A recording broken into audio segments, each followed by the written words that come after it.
पश्चिम बंगाल की मुख्यमंत्री ममता बनर्जी ने कहा, मुर्शिदाबाद में हिंसा पूर्व नियोजित थी। मुर्शिदाबाद में हुई हिंसा को पूर्व नियोजित सांप्रदायिक दंगे बताते हुए पश्चिम बंगाल की मुख्यमंत्री ममता बनर्जी ने बुधवार 16 अप्रैल 2025 को कहा कि अगर दंगों में बांग्लादेशी तत्वों की संलिप्तता पाई जाती है तो केंद्र सरकार को जिम्मेदार ठहराया जाना चाहिए।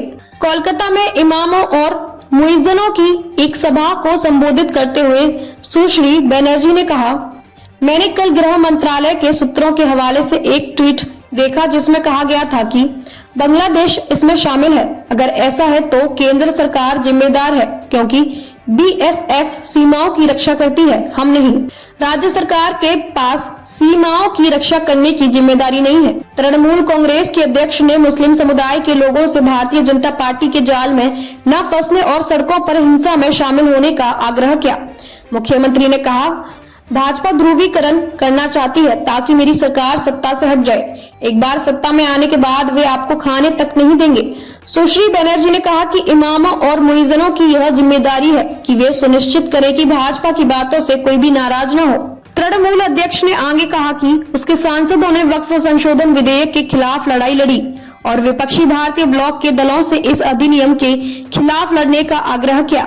उन्होंने कहा कि दिल्ली में विरोध प्रदर्शन किया जाना चाहिए और कहा कि उनकी पार्टी के सांसद विरोध प्रदर्शन में शामिल होंगे। भाजपा के सहयोगी खासकर चंद्रबाबू नायडू की तेलुगु देशम पार्टी से अधिनियम के पारित होने का समर्थन करने पर सवाल उठाते हुए मुख्यमंत्री ने कहा कि वक्फ संशोधन अधिनियम को 2/3 बहुमत के साथ संविधान संशोधन की तरह पारित किया जाना चाहिए था। सुश्री बनर्जी ने कहा, मैं भारतीय टीम से अपील करूंगी कि हम एकजुट रहें और एक साथ मिलकर साहपूर्वक लड़ें। यह कोई व्यक्तिगत मामला नहीं है, इसका असर हर किसी पर पड़ेगा।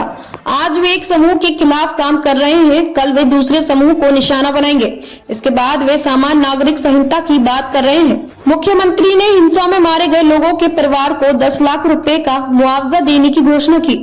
सुश्री बनर्जी ने कहा कि हिंसा में 3 लोगों की जान चली गई और कई घरों पर हमला किया गया। उन्होंने कहा कि राज्य सरकार बांग्लार बारी योजना के तहत नए घर बनाएगी और जिन दुकानदारों को नुकसान हुआ है उन्हें मुआवजा दिया जाएगा। 11 और 12 अप्रैल को मुर्शिदाबाद के धुलियान और शमशेरगंज इलाकों में वक्फ संशोधन अधिनियम के खिलाफ विरोध प्रदर्शन के दौरान हिंसा भड़क उठी थी। हिंसा से बचने के लिए सैकड़ों लोगों ने पास के मालदा जिले में शरण ली है। हिंसा में कथित संलिप्तता के लिए 200 से अधिक लोगों को गिरफ्तार किया गया है।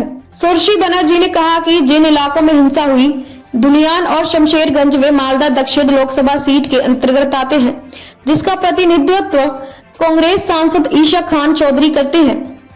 उन्होंने कहा, अगर तृणमूल कांग्रेस शामिल होती तो 3 विधायकों के घरों को निशाना नहीं बनाया जाता, हमारे पार्टी कार्यालय पर हमला नहीं होता।